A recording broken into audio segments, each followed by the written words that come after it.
Hello friends, this is another episode of Keeping Kith. It is sunset. It is absolutely beautiful out. If you're watching the video, you are getting to see the sunset. If you are listening, then I will just describe it.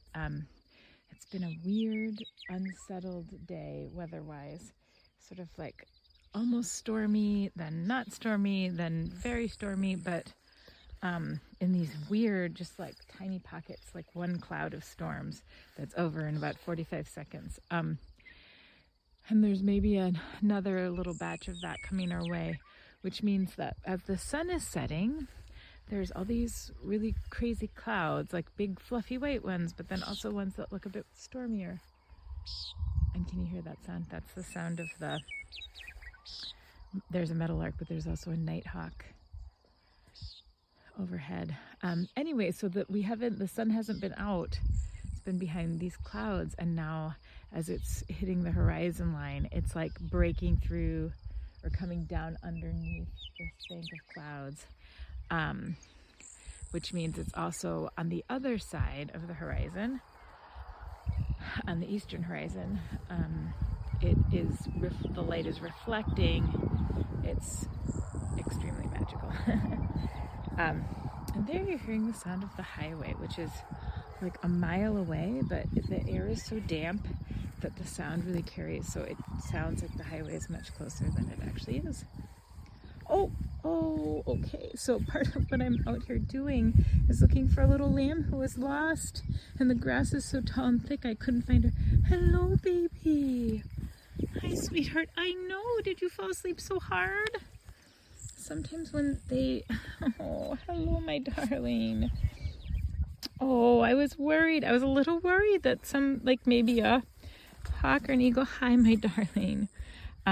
Yes, hello. Hi, did you fall asleep so hard?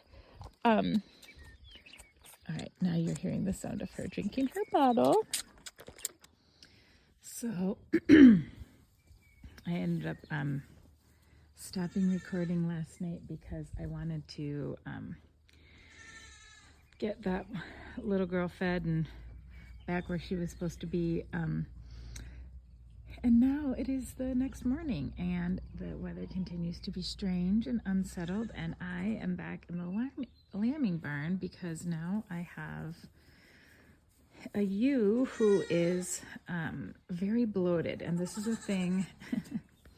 Kind of like the worst irony is that sometimes the best luscious grasses are actually a little harder on them, especially if it's like too delicious and they eat too much, like basically indigestion. But for a sheep that can be quite dangerous. So this one ewe is again, if you are watching, you are seeing her. If you're listening, then I'll just describe. I'm following her around in the lambing barn because basically, yes, she's very bloated, which can be like, if you can imagine, the worst stomach ache of your life. But the problem is that if the gas isn't able to be released, then it will essentially suffocate them, like they can't breathe. So there are some different things you can do, but the problem is that they don't always work. It's kind of... yeah, you just do the best you can. And so we've administered the remedies, and she actually does seem a lot better. But now it's kind of like trying to just make her keep walking, so that can help just move things along and help her expel the gas. Oh, and anyway, she's not very happy with me, because nothing about this feels good or has been fun for her. And now she probably is like, I would just like to stand still for a minute, and instead I'm making her walk. Oh, anyway, so I'm kind of feeling like maybe this episode, when I first started this podcast, I had this idea that I would try to come into each episode without an agenda. Or if I did have an agenda, let it be very fluid, and that I would be open to sort of whoever showed up would get to be who I kept kith with. And I was sort of excited for what I anticipated would be some things that were surprising. and that has been true.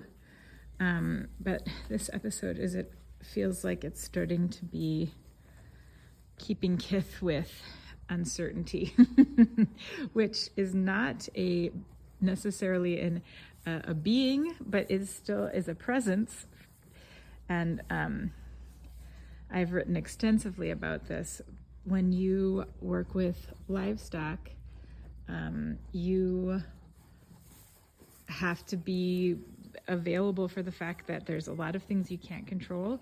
You can do the best job possible, and there's still going to be circumstances that, where you lose animals, and it's really hard, especially when you care a lot about them. And so I'm just thinking about last night finding that baby and really worrying about her. And then, obviously I did find her. She was okay. And now this it's kind of the same thing. We've done what we can do, and now we have to hope for the best, recognizing that there's just some things you can't control, and you have to accept it. And I mean, this is something else I've written about extensively, but it's so much easier to talk about sort of in theory, and it's very, very hard to deal with in practice, which is that death is part of life. Like, it's all kind of part of the same continuum, right? And so you have to accept that. And I don't know, it's hard to say goodbye to things, to beings, family, friends, beloved sheep, and yet that is part of it. And it's to try to pretend that it's not, or to try to even to imagine a world where death never happens. My son said that once. He said, "Do you wish it was that no one could ever die?" And I was like, my first thought was, yeah, I do actually wish that. And then I was like, wait, but then, we wouldn't have babies, because there would be no room for new life. If everything that was alive now never died, then there would be no possibility of new babies being born. So it is important to accept that endings create beginnings, and beginnings create endings. But also, it's so hard. And anyway, so I think that's probably what this episode is going to be, how I'm going to describe it, which is that keeping kith with endings, maybe, or keeping kith with uncertainty as also a important practice. So anyway, we actually have the Keeping Kith, speaking of Keeping Kith Festival, this coming Saturday, June 6th. So I've been talking about it for a while, but if you live in or around Bison, you should definitely join us by the Sheep Shed Cafe. We're going to have yoga at 4 p.m., gentle yoga with singing bowls. Nicole Stone is coming up from the Black Hills to lead us with that. We are going to have music 5 p.m. till 8-ish. We're going to be having 3 bands, one of which is me. And Jamie Lynn is coming from Spearfish. Humbletown is coming from Lead, South Dakota. We are also going to have 2 singers from Bison. Oakley Seidel and Via Vanderpool are going to sing songs in between the sets. And there will also be an art demo that you can join in with, led by Tommy Joe. And we will have a food truck, which I'm pretty excited about. Mimi's Prairie Lunchbox will be coming. So there will be food, there will be songs, there will be art. And the tie-in there is that I do feel like, in the midst of beginnings and endings, there's so much to celebrate, and there's so much to grieve. And all of it is easier when we have each other, when we get hugs from people that love us and that we love, and when we get to dance and when we get to sing. I think that is kind of what makes it all manageable, because otherwise it would, the intensity of all these beginnings and endings it's a lot.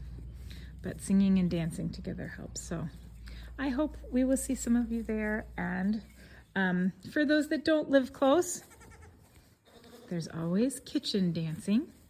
There's always singing in the shower. And there's Keeping Kith that's always available. So much love to you all.